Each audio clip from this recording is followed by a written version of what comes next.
Bapak Ibu Jemaat Setra Simpatisan, selamat beribadah di GKI Gading Indah. Senang sekali kami Majelis Jemaat GKI Gading Indah pagi ini dapat beribadah bersama-sama dengan Bapak Ibu Saudara. Bersama ini pula kami sampaikan beberapa poin warta lisan. Yang pertama, berita sukacita.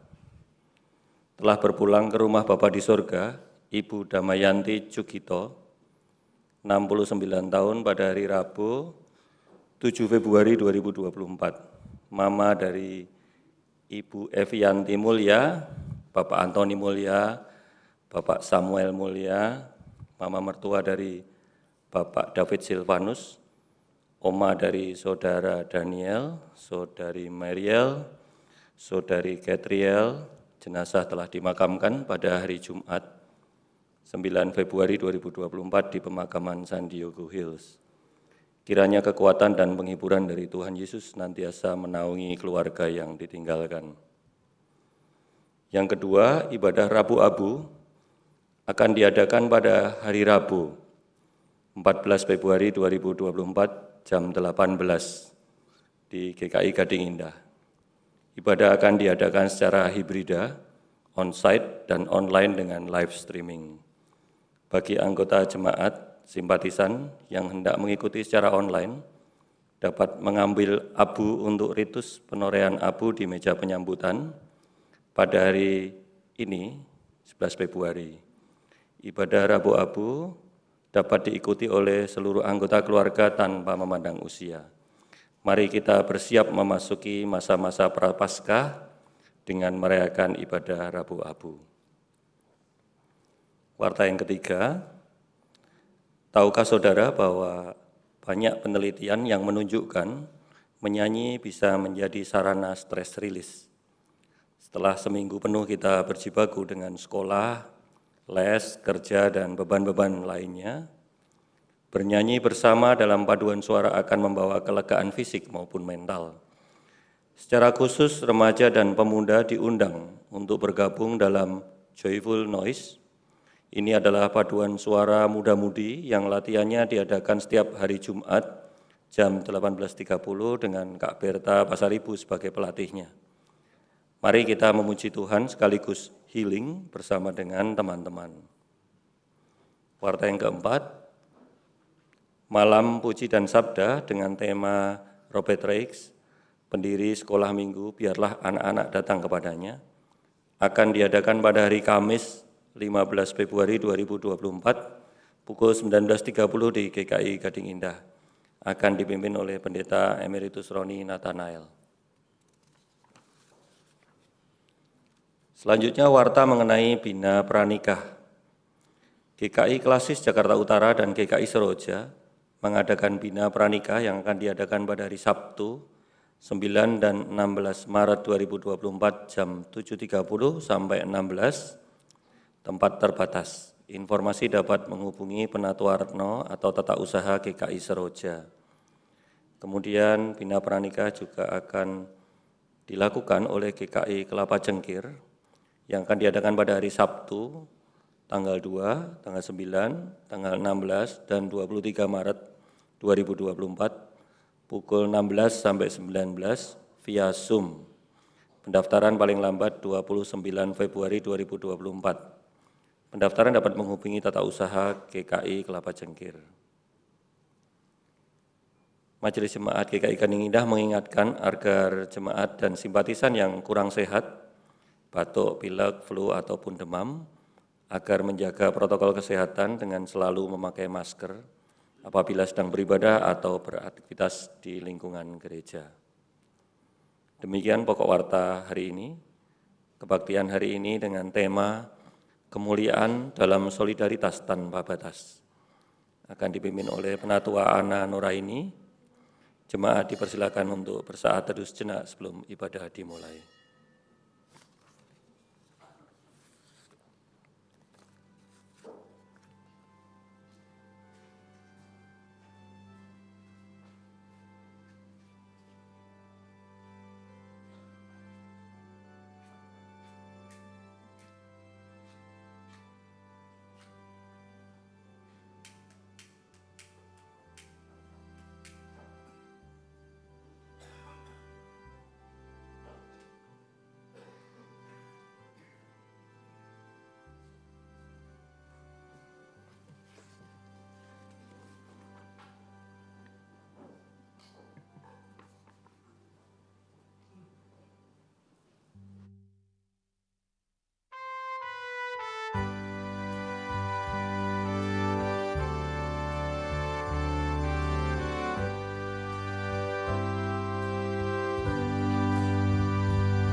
Ibadah ini berlangsung di dalam sebuah keyakinan bahwa pertolongan kita adalah dalam nama Tuhan yang menjadikan langit dan bumi, yang kasih setianya kekal selama-lamanya.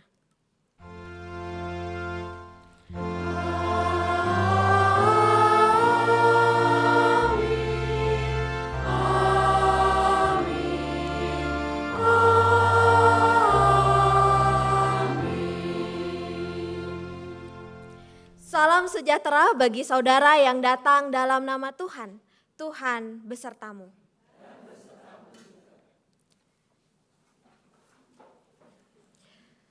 Hari ini kita merayakan Minggu Transfigurasi Yesus dengan tema kemuliaan dalam solidaritas tanpa batas. Melalui tema ini kita diajak untuk menyadari bahwa kemuliaan Kristus menegaskan kebulatan tekadnya untuk menderita bagi keselamatan kita. Kita pun disadarkan untuk tidak terjebak pada kemuliaan semu yang hanya menginginkan pengakuan tanpa pengorbanan. Mari kita naikkan pujian nama Yesus termulia.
Firman Tuhan di dalam Yohanes 3 ayat yang ke-16 berkata, "Karena begitu besar kasih Allah akan dunia ini, sehingga Ia telah mengaruniakan anaknya yang tunggal, supaya setiap orang yang percaya kepadanya tidak binasa, melainkan beroleh hidup yang kekal.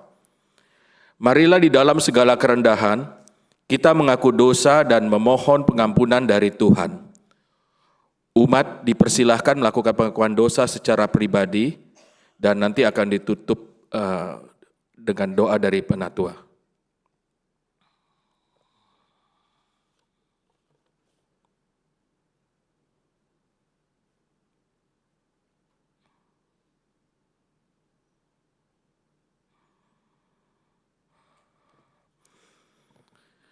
Bapa kami yang bertata di dalam kerajaan sorga, pada kesempatan hari ini kami datang ke hadirat-Mu untuk mengakui segala dosa dan pelanggaran yang telah kami perbuat, baik dalam pikiran, perkataan maupun perbuatan, baik yang sengaja maupun yang tidak sengaja.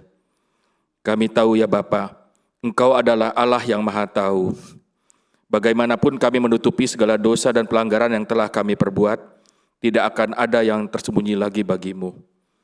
Engkau adalah Allah yang mengasihi kami, namun kami kerap kali tidak mengasihi-Mu, bahkan lari dari hadirat-Mu. Kami selalu merasa lebih benar dan lebih hebat dibandingkan orang lain. Iri hati, berprasangka buruk dalam hati kami dan melukai hati orang lain.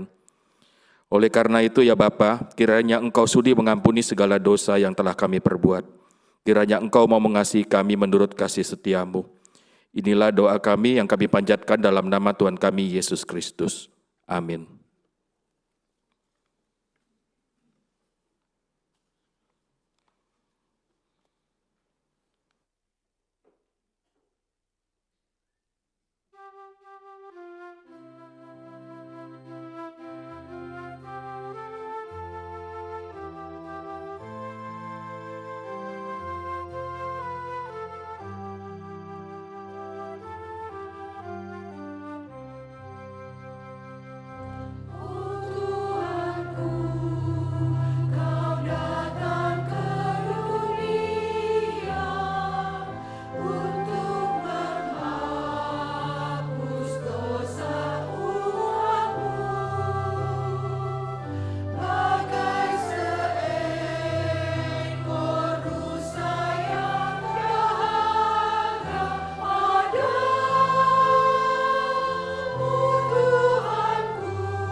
dalam nama Bapa, Anak, dan Roh Kudus, sebagai hamba Yesus Kristus, saya memberitakan pengampunan dosa bagi setiap orang yang menyesali, mengakui, dan bertobat dari dosanya.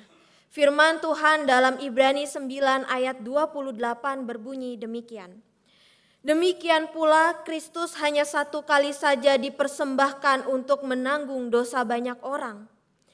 Sesudah itu ia akan menyatakan dirinya untuk kedua kalinya, bukan untuk menanggung dosa, tetapi untuk menganugerahkan keselamatan kepada mereka yang menantikan Dia. Demikianlah berita anugerah dari Tuhan.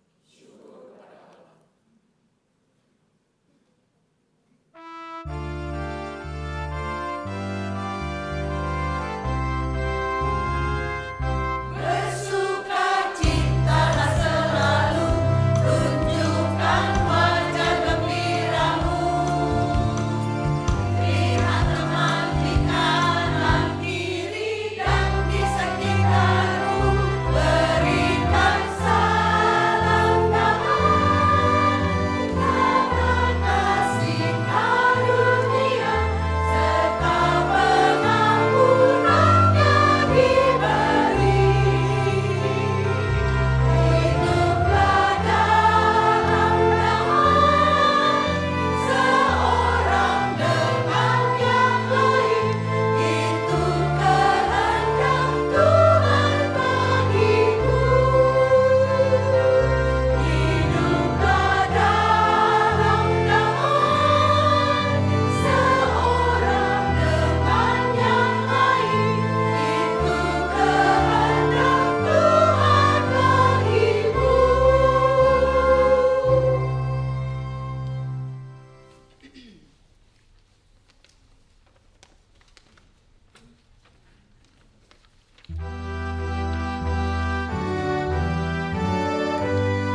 Mari kita menyatukan hati kita di dalam doa, kita bersatu di dalam doa. Bukanlah aku, tetapi hanya Kristus.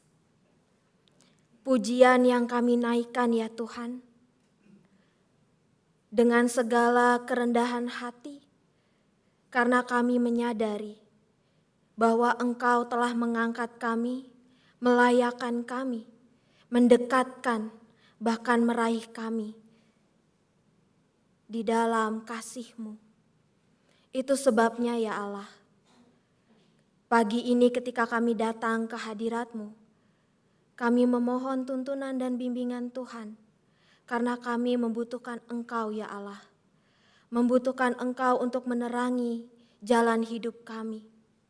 Kami membutuhkan firman Tuhan yang menguatkan dan menghibur setiap kami dalam hari-hari yang kami jalani. Biarlah firman Tuhan membuka hati dan pikiran kami, sehingga kami boleh bertumbuh melaluinya, sehingga kami boleh terus menyatakan bahwa bukan kami yang hidup, melainkan Kristus yang hidup di dalam kami. Inilah doa dan permohonan kami ya Allah. Hanya di dalam nama Tuhan Yesus Kristus kami memohon. Amin.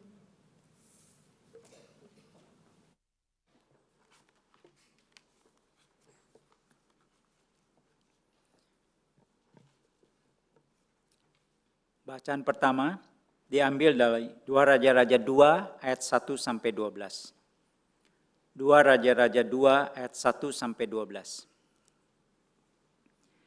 Ketika Tuhan hendak mengangkat Elia ke sorga dalam angin badai, Elia dan Elisa sedang dalam perjalanan dari Gilgal. Berkatalah Elia kepada Elisa, "Tinggallah di sini, sebab Tuhan menyuruh aku ke Betel." Tetapi jawab Elisa, "Demi Tuhan yang hidup dan demi hidupku sendiri, aku tidak akan meninggalkan engkau." Lalu mereka pergi ke Betel. Rombongan nabi yang ada di Betel keluar menemui Elisa dan berkata kepadanya, "Tahukah engkau bahwa pada hari ini Tuhanmu akan diambil oleh Tuhan dari hadapanmu?" Jawabnya, "Ya, aku juga tahu, diamlah." Elia berkata kepadanya, "Elisa, tinggallah di sini, sebab Tuhan menyuruh aku ke Yeriko." Tetapi ia menjawab, "Demi Tuhan yang hidup dan demi hidupmu sendiri, aku tidak akan meninggalkan engkau." Lalu sampailah mereka di Yeriko. Rombongan nabi yang ada di Yeriko mendekati Elisa dan berkata kepadanya, "Tahukah engkau bahwa pada hari ini Tuhanmu akan diambil oleh Tuhan dari hadapanmu?" Jawabnya, "Ya, aku juga tahu, diamlah." Elia berkata kepadanya, "Tinggallah di sini, sebab Tuhan menyuruh aku ke sungai Yordan." Jawabnya, "Demi Tuhan yang hidup dan demi hidupmu sendiri, aku tidak akan meninggalkan engkau." Lalu keduanya melanjutkan perjalanan. 50 orang dari rombongan nabi itu berjalan, lalu berhenti agak jauh dari mereka, sementara keduanya berdiri di tepi sungai Yordan. Elia mengambil jubahnya, menggulungnya, dan memukulkannya ke atas air itu. Terbagilah air itu ke satu sisi dan ke sisi yang lain. Lalu mereka berdua menyeberang di tanah yang kering. Sesampainya di seberang, Elia berkata kepada Elisa, "Mintalah apa yang dapat kulakukan untukmu sebelum aku diangkat dari hadapanmu." Jawab Elisa, "Kiranya aku mewarisi 2 bagian dari kuasa kenabianmu." Kata Elia, "Engkau meminta hal yang sukar. Namun jika engkau dapat melihat aku diambil darimu, hal itu akan terjadi padamu.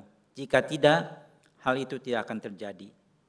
Sementara mereka berjalan terus sambil bercakap-cakap, tiba-tiba kereta berapi dengan kuda berapi datang memisahkan keduanya. Dan Elia naik ke surga dalam angin badai. Ketika Elisa melihat itu, ia berteriak, "Bapakku, Bapakku, kereta Israel dan penunggang-penunggang kudanya." Lalu ia tidak melihatnya lagi, ia pun merenggut pakaiannya dan mengoyakkannya menjadi 2 bagian. Demikianlah sabda Tuhan.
Bacaan kedua.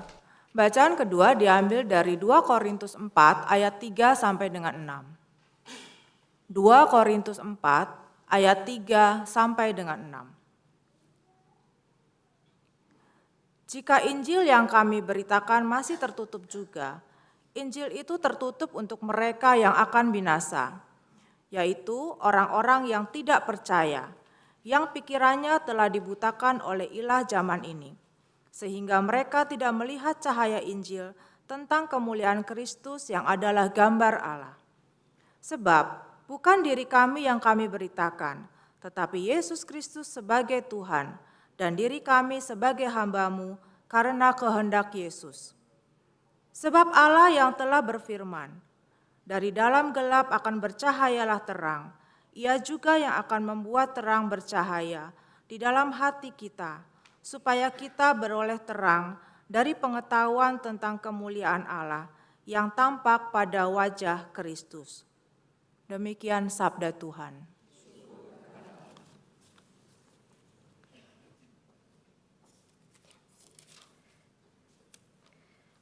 Pembacaan Injil bacaan diambil dari kitab Injil Tuhan Yesus Kristus menurut Markus 9 ayat yang kedua sampai ayatnya yang ke-9. Injil Markus pasalnya yang ke-9 ayat kedua sampai 9. Demikian. 6 hari kemudian Yesus membawa Petrus, Yakobus dan Yohanes dan bersama mereka Ia naik ke sebuah gunung yang tinggi. Di situ mereka sendirian saja. Lalu Yesus berubah rupa di depan mata mereka. Dan jubahnya sangat putih berkilauan. Tidak ada seorang penatu pun di dunia ini yang dapat memutihkan pakaian seperti itu. Lalu tampaklah kepada mereka Elia bersama dengan Musa. Keduanya sedang berbicara dengan Yesus. Kata Petrus kepada Yesus, "Rabi, sungguh baik kita berada di tempat ini. Biarlah kami dirikan 3 kemah, 1 untuk engkau, 1 untuk Musa, dan 1 untuk Elia." Ia tidak tahu apa yang harus dikatakannya, karena mereka sangat ketakutan. Lalu datanglah awan menaungi mereka dan dari dalam awan itu terdengar suara, "Inilah anakku yang terkasih, dengarkanlah dia." Tiba-tiba sewaktu memandang sekeliling, mereka tidak melihat seorang pun lagi bersama mereka, kecuali Yesus seorang diri. Pada waktu turun dari gunung itu, Yesus memperingatkan mereka supaya jangan menceritakan kepada siapapun apa yang telah mereka lihat itu, sebelum Anak Manusia bangkit dari antara orang mati. Demikianlah Injil Tuhan Yesus Kristus. Berbahagialah mereka yang mendengarkan firman Allah dan yang memeliharanya. Haleluya.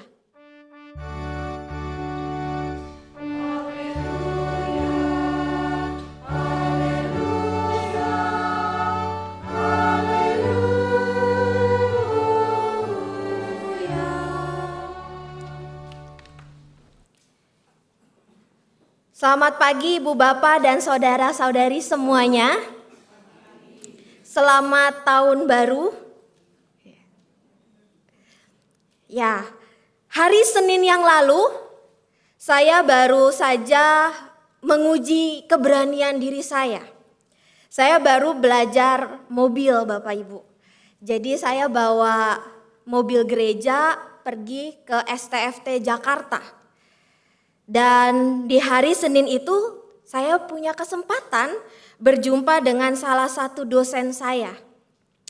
Saat berjumpa, dosen saya mengatakan, "Ana, saya bersyukur dan senang berjumpa denganmu. Dulu saya melihat anak-anak dalam wajahmu, tapi sekarang saya melihat kedewasaan yang bertumbuh. Kamu pasti sudah menemukan banyaknya paradoks-paradoks dalam kehidupan."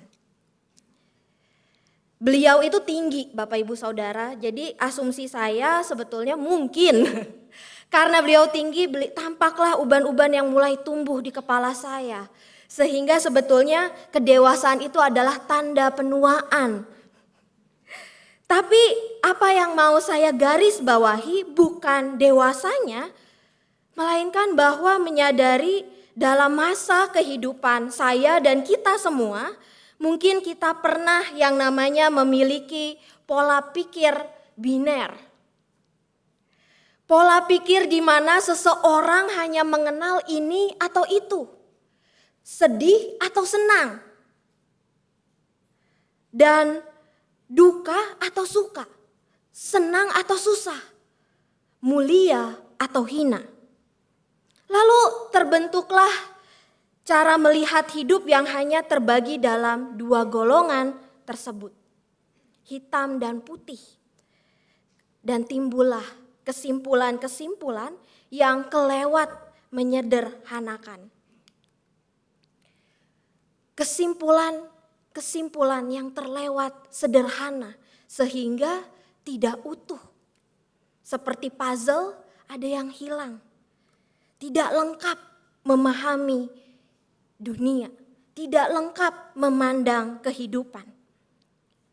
Dan ada banyak situasi yang sepertinya berlawanan, tapi kenyataannya saling terpilin. Sebetulnya kelihatannya bertentangan, tapi kenyataannya tidak. Justru menjadi satu kesatuan. Contohnya, paradoks-paradoks dalam kehidupan kita adalah ketika orang mendapatkan juara di dalam kehidupannya. Senang tapi juga menangis. Bukankah tangisan adalah simbol duka, kesedihan, namun terjadi dalam satu waktu yang sama. Senang tapi sedih, menangis. Ada cucuran air mata yang dirasakan dalam momen yang sama. Hidup itu penuh paradoks. Bukan memilih antara ini atau itu, tapi ini dan itu. Contoh lain paradoks di dalam kehidupan kita adalah kalau kita ulang tahun. Kalau ulang tahun lagunya Bapak Ibu nyanyinya pendek umurnya atau panjang umurnya? Panjang. Harapannya biar panjang usianya. Semua menyanyi panjang umurnya. Tapi pada saat yang bersamaan, bukankah waktu masa hidup kita semakin berkurang? Usianya bertambah, umurnya bertambah, masa hidupnya berkurang. Dan itulah hidup, bukan ini atau itu, tapi ini dan itu. Sama seperti kedukaan. Bagi kita orang percaya, kehilangan orang yang kita kasihi, ada sebuah kelegaan, keyakinan dan kepercayaan bahwa orang yang kita kasihi sudah bersama dengan Allah Bapa. Sudah masuk ke dalam kehidupan yang kekal bersama Sang Allah. Namun di saat yang bersamaan ada rasa kehilangan yang mendalam, duka, tangisan. Dan itu terjadi bersamaan. Itulah hidup kita yang dipenuhi dengan paradoks. Dan karena itu ibu bapak dan saudara-saudari semua, dalam menjalani kehidupan yang demikian butuh kearifan untuk melihat segala sesuatu secara utuh. Seperti Yesus di dalam peristiwa transfigurasi. Hari ini bacaan Injil kita berbicara tentang transfigurasi Yesus. Transfigurasi adalah perubahan rupa Yesus, di mana Yesus dipermuliakan. Pakaiannya menjadi putih dan bersinar, terang berkilauan. Bahkan tidak ada satupun penatu di dunia ini yang dapat membuat pakaian seputih itu. Dan melihat hal itu, Petrus, Yohanes, dan Yakobus merasa takjub melihat Yesus yang berubah rupa. Ada kebahagiaan sehingga respon yang disampaikan oleh Petrus adalah, "Rabi, sungguh baik bagi kita berada di tempat ini. Biarlah kami dirikan 3 kemah, 1 untuk engkau, 1 untuk Musa, dan 1 untuk Elia. Engkau dipermuliakan, engkau sedang dipuja-puji. Banyak orang mengikut engkau, baiklah kita tinggal di sini. Petrus mengusulkan hal yang kalau kita lihat sekarang mungkin terlalu menyederhanakan kemuliaan Tuhan. Lalu apa yang terjadi? Setelah Petrus mengusulkan hal demikian, awan menaungi, terdengar suara dari atas. Dan ketika Allah selesai berbicara, menyatakan inilah anak yang kukasihi, dengarkanlah dia. Elia dan Musa langsung menghilang. Dan Yesus kembali ke dalam wujud yang biasa. Pada titik ini kita bisa menyimpulkan bahwa Yesus menolak usulan dari Petrus dan bahkan menyuruh mereka untuk tidak menceritakan peristiwa yang baru saja mereka lihat. Mengapa Yesus menolak? Sebab Yesus melihat secara utuh. Yesus tidak mau para muridnya dan kita semua berhenti hanya di titik itu. Menikmati kemuliaan.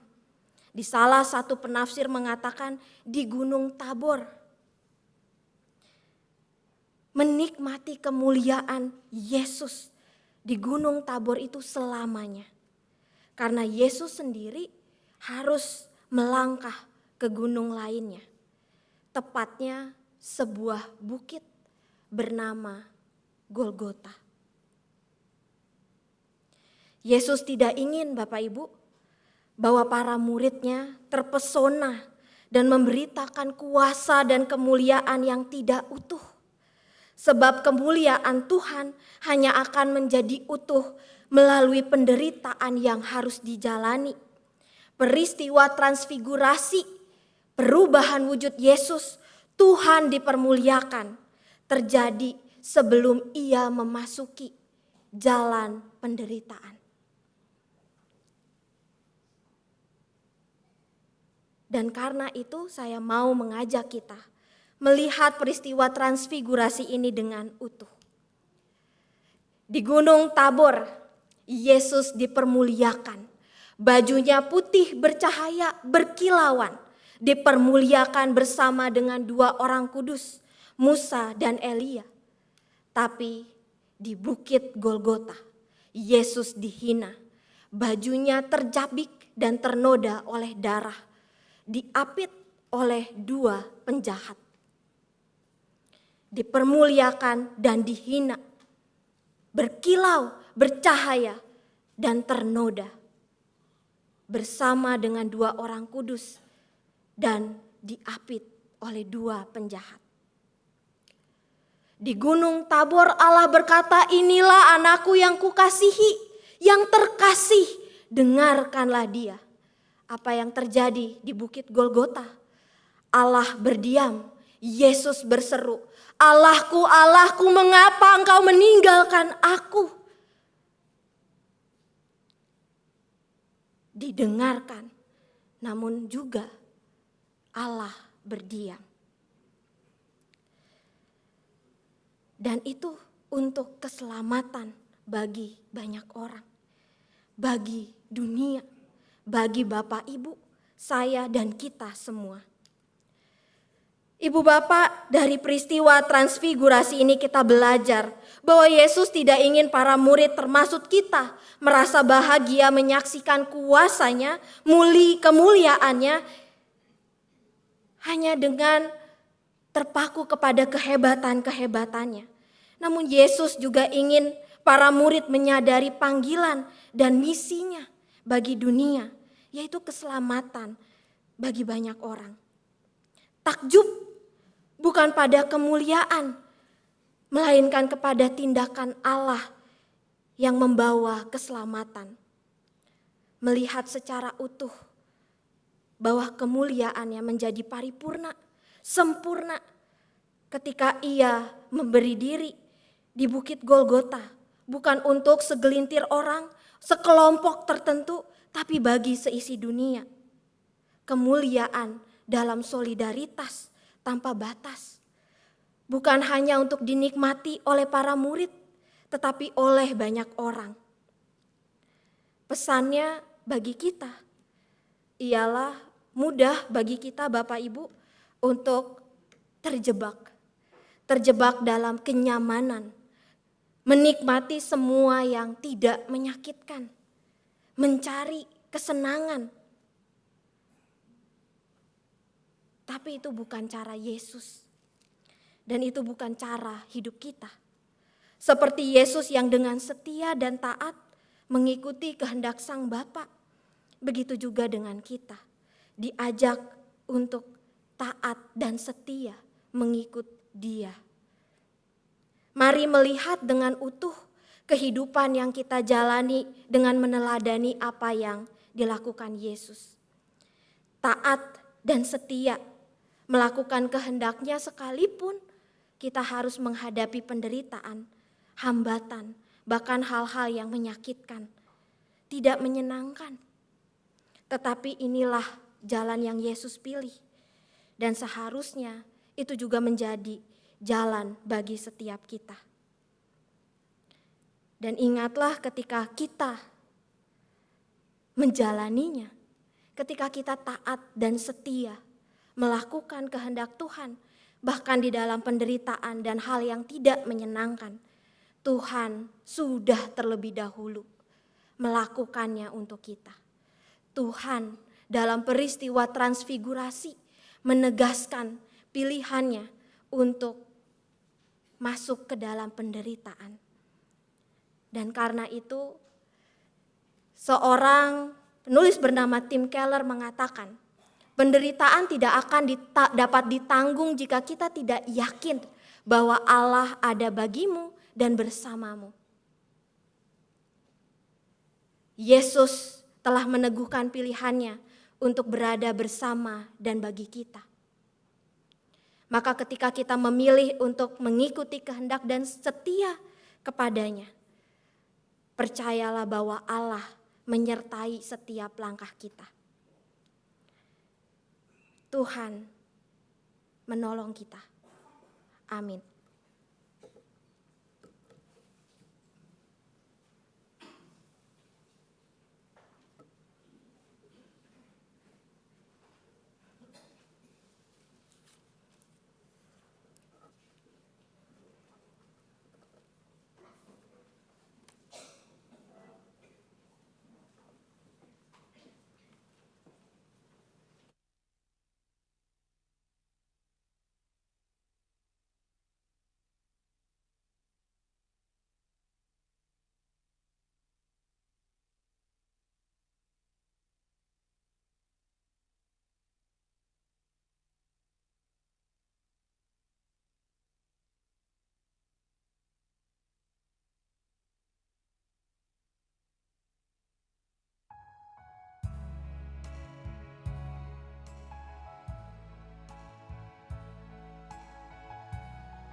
Marilah kita bersama dengan umat Allah di masa lalu, masa kini, dan masa depan, mengingat pengakuan pada baptisan kita menurut pengakuan iman rasuli.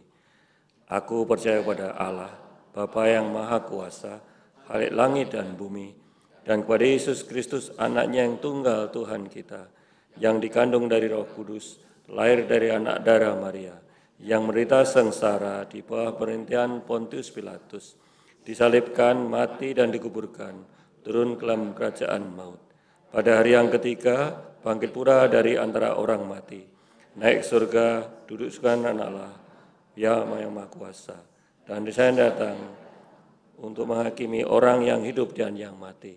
Aku percaya pada Roh Kudus, gereja yang kudus dan am, persekutuan orang kudus, pengampunan dosa, kebangkitan orang mati, dan hidup yang kekal. Amin.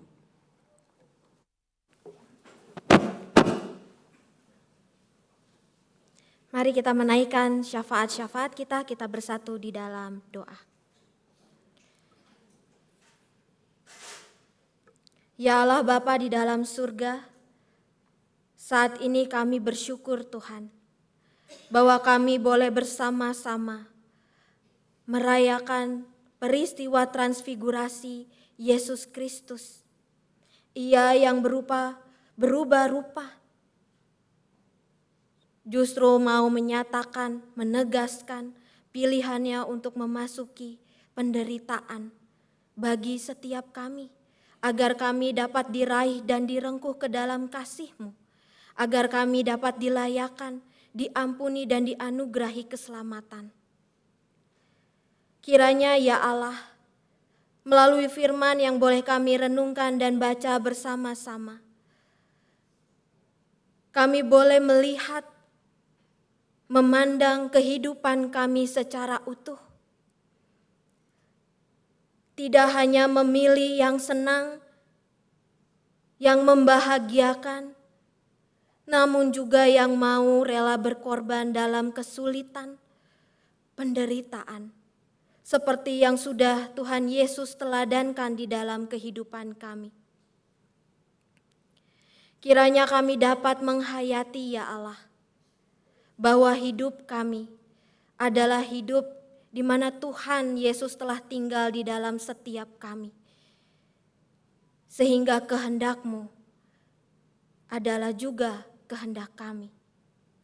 Berikan kami hikmat, berikan kami kearifan dalam kami menjalani hari-hari kehidupan kami ini. Saat ini ya Allah, kami juga berdoa bagi saudara-saudari yang kami kasihi, yang saat ini dalam kelemahan tubuh. Mereka yang sedang lemah ya Tuhan, kiranya Engkau kuatkan. Pengharapan boleh terus menyala-nyala di dalam hati mereka, sehingga mereka boleh menjalani masa-masa kelemahan ini dengan bergantung kepada Engkau, Sang Pemulih. Jamah dan sempurnakanlah kepulihan mereka ya Allah. Dan kami juga berdoa bagi keluarga yang merawat, yang menjaga, Tuhan yang berikan kekuatan, sehingga mereka boleh terus memiliki daya untuk memberikan kasih kepada mereka yang sedang lemah ini ya Tuhan. Kami percaya ya Allah, bahwa di dalam duka akan ada masa suka. Begitupun pengharapan yang kami panjatkan bagi keluarga Ibu Damayanti. Di dalam masa duka yang mereka jalani saat ini, kiranya penghiburan dan kekuatan yang sejati Engkau berikan kepada mereka. Kiranya di dalam duka mereka dapat tetap menemukan makna sukacita, bahwa orang yang mereka kasihi telah bersama dengan Engkau. Dan sekalipun mereka menjalani masa-masa duka ini, mereka dapat merasakan, mengalami tangan Tuhan yang memegang mereka. Tangan Tuhan yang menghibur dan menghapus air mata mereka dengan kelembutan. sehingga mereka boleh kuat menjalani hari-hari ke depan bersama dengan Engkau. Ya Allah, kami akan memasuki masa raya Paskah. Kami akan kembali menghayati jalan sengsara yang telah Tuhan Yesus pilih. Maka biarlah ketika kami memasuki masa-masa persiapan Paskah, kami boleh menghayati pengorbanan Tuhan Yesus di kayu salib. Dan kiranya melalui para panitia yang menyiapkan, yang bekerja bersama-sama Tuhan, boleh Engkau berikan kekuatan, kearifan untuk dapat menyampaikan pesan pengorbanan-Mu, pesan kebangkitan Tuhan bagi setiap kami, sehingga kami juga boleh menghayatinya di dalam hari-hari kami. Kami percaya ya Allah bahwa di dalam kehidupan kami bergereja, Engkau adalah Sang Kepala yang memimpin dan menuntun kami. Oleh karena itu kami mau bergantung kepadamu untuk setiap program, untuk setiap rencana yang akan dijalankan di tahun 2024 ini. Biarlah melalui raker, majelis jemaat, serta badan pelayanan jemaat yang akan diadakan Sabtu tanggal 17 Februari, boleh membuat setiap kami bersinergi bersama-sama menghadirkan kasih Tuhan melalui setiap program yang kami usulkan. Dan kiranya gereja-Mu boleh menyatakan cinta kasih-Nya di tengah-tengah lingkungannya. Dan biarlah Tuhan, kami juga berdoa untuk pemilu yang akan diadakan Rabu tanggal 14 Februari.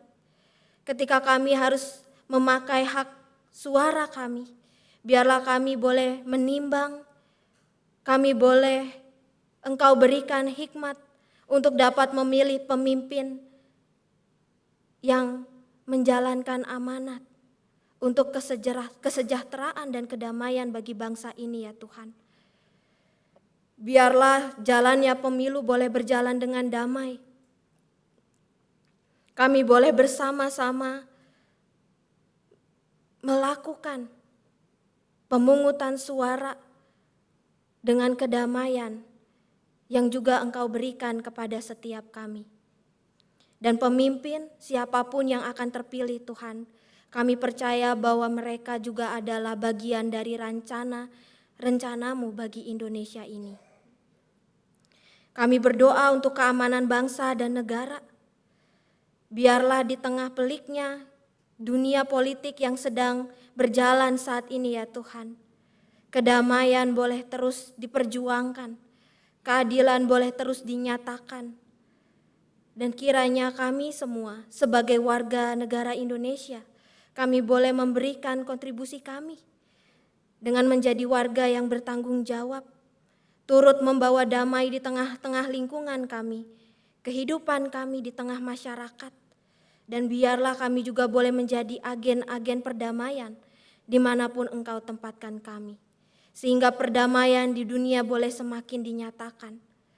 Melalui anak-anak-Mu yang Engkau tempatkan dimanapun ya Tuhan. Berikanlah kami kekuatan untuk terus memperjuangkan kedamaian itu. Melanjutkan misi-Mu di tengah dunia, menghadirkan kerajaan surga dimanapun kami berada. Inilah doa yang kami naikkan ya Tuhan. Hanya di dalam nama Tuhan Yesus Kristus kami berdoa dan kami akan menaikkan doa Bapa kami yang telah kami hayati melalui lagu yang kami naikkan ini.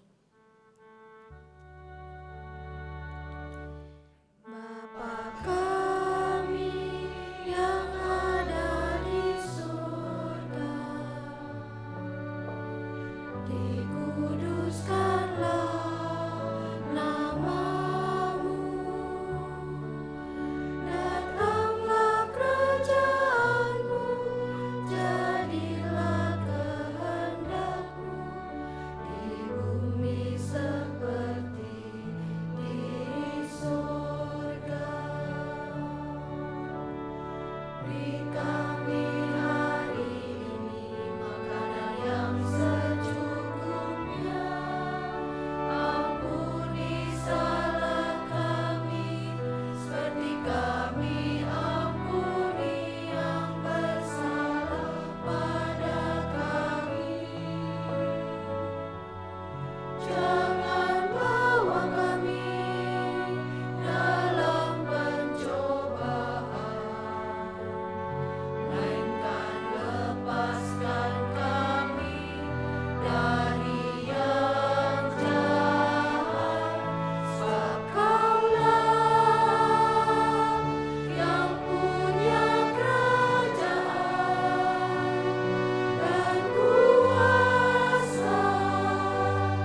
Marilah kita menyatakan syukur kepada Tuhan melalui persembahan syukur dengan mengingat firman Tuhan yang terambil dari Mazmur 145 ayat yang ke-10. Segala yang kau jadikan akan bersyukur kepadamu ya Tuhan, dan orang-orang yang kau kasih akan memuji Engkau.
Mari kita berdoa. Allah Bapa Surgawi yang rahmani, kami bersyukur Tuhan untuk segenap kasih setia, penyertaan, anugerah, pimpinan Tuhan di dalam setiap jalan yang kami lalui di dalam kehidupan ini. Sebagai ungkapan syukur kami membawa persembahan kami, kiranya Tuhan pakai sebagai sarana untuk kemuliaan nama-Mu di gereja-Mu ini. Ajarlah kami selalu untuk taat dan setia Tuhan di dalam mengucap syukur dalam kehidupan kami. Di dalam nama Tuhan Yesus Tuhan kami. Amin.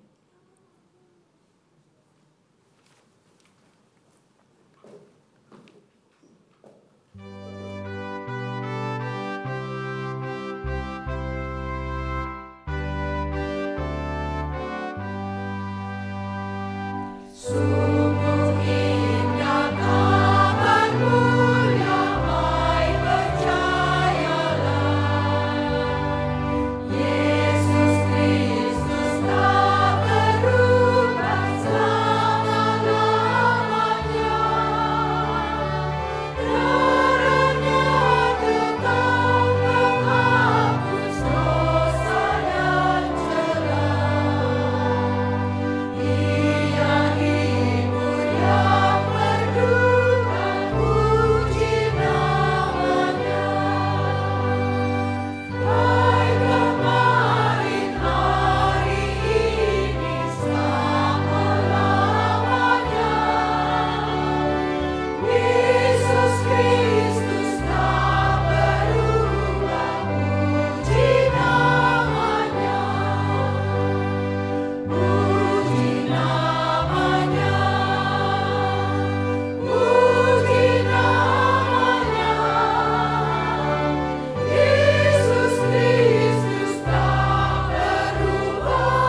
Bapak, Ibu, dan saudara-saudari semua, seperti yang sudah diwartakan dan disampaikan bahwa kita akan memasuki masa raya Prapaskah dan Paskah.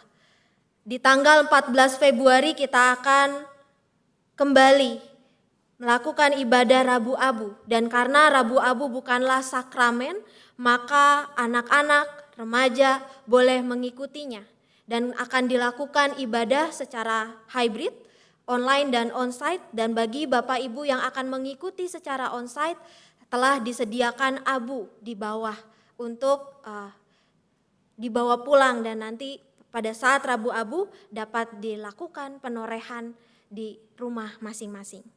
Kini kembalilah ke tempat kita masing-masing dengan sebuah keyakinan bahwa Allah selalu menyertai kita di dalam suka, duka, dalam kesenangan maupun kesusahan.